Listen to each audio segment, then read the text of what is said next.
Bana dediler ki sen dediler gece çalışacaksın dediler. Dedim gece kim denize giriyor dedim ya. Hani, çünkü yüzmeyi bilmiyorum ya. Beni gece var diye sıra verdiler. Neymiş? Gece kimse yüzmüyor. Ulan tek başıma mal gibi takılıyor. Ha yüzen de yok ha, kimse yok bak. Aynen kimse yok bak. Aynen benden başka kimse yok. Gece kimse yok. Sakin. Boğulma tehlikesi yok. Ben denize girmeme gerek kalmıyor. Oturuyor burada. Çayım geliyor. İşte yemeğim geliyor. Ne yapacaksın? Allah bereket versin. Ne gelsin?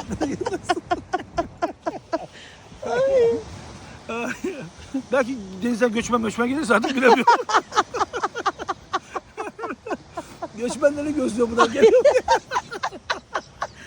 Adamlar 5 kişilik bota 15 kişi biniyor. Manyak. Geçen akşam baktım göçmen botu geliyor.